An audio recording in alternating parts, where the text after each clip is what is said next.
جی بالکل، پورے آزاد کشمیر کی طرح میرپور آزاد کشمیر میں بھی اس وقت جو پولیو مہم ہے اس کا آغاز کر دیا گیا ہے۔ آج یہاں پر جو ڈی ایچ او صاحب ہیں انہوں نے بچوں کو قطرے پلا کے افتتاح کیا۔ آئیے مزید ان سے جانتے ہیں کہ کتنے بچوں کو قطرے پلائے جائیں گے اور کہاں جو زون ہے کتنے بنائے گئے ہیں۔ سر یہ بتائیے گا کتنے بچے ہیں، کتنے زون بنائے گے اور کس کس پوائنٹ پہ قطرے پلائے جائیں گے؟ جی تھینک یو ویری مچ۔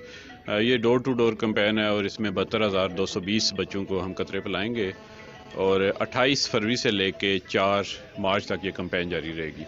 اس کے لیے 400 ہماری موبائل ٹیم ہے، 14 ہمارے ٹرانزٹ پوائنٹس ہیں، 41 ہمارے فکس سائٹس ہیں اور 85 ہمارے ایریا انچارجز ہیں اور 28 زون میں یہ تقسیم کیا گیا ہے۔ تو اس میں میری والدین سے اپیل ہے کہ وہ ہماری ٹیموں کے ساتھ تعاون کریں تاکہ تمام بچوں کو ویکسینیٹ کیا جا سکے۔ الرحمن الرحیم، میں ڈپٹی کمشنر ڈاکٹر عمر اعظم آپ سے مخاطب ہوں۔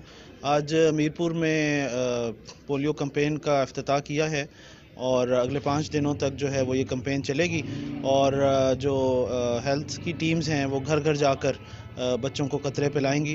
تو تمام والدین سے اور جو بچوں کے جو سرپرست ہیں ان سے گزارش ہے کہ آپ اس میں تعاون کریں اور تاکہ میکسیمم بچے جو ہے وہ ان کو ویکسینیشن ہو سکے۔ 28 تاریخ سے لے کے 4 مارچ تک جو ہے وہ پولیو کی کیمپین سٹارٹ ہو چکی ہے۔ اس کا افتتاح جناب ڈی سی صاحب نے کیا ہے اور ہم سب لوگ ان کے زیر سایہ یہ کام کر رہے ہیں اور ہماری یہ کوشش ہے کہ ہم، کیونکہ آزاد کشمیر تو پہلے سے ہی پولیو فری ہے، لیکن یہ ہے کہ ہماری کوشش ہے کہ پورے پاکستان کو ہم اس کو پولیو فری کریں، کیونکہ پچھلے سال 1 کیس تھا اور اس سال انشاءاللہ تعالی یہ 1 کیس بھی نہیں رہے گا۔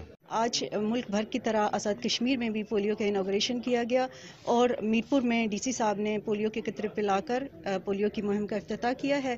28 فروری سے لے کر 4 مارچ تک 5 دن کی پولیو کی کیمپین ہے جس میں گھر گھر جا کر ٹیمیں قطرے پلائیں گی۔ اس کے علاوہ فکس سائٹس ہیں اور ٹرانزٹ پوائنٹس بھی ہیں، تو آپ اپنے بچوں کو پولیو کے 2 قطرے پلائیں، نیشنل کاز ہے اور پولیو کو ایریڈیکیٹ کریں۔ Thank you very much.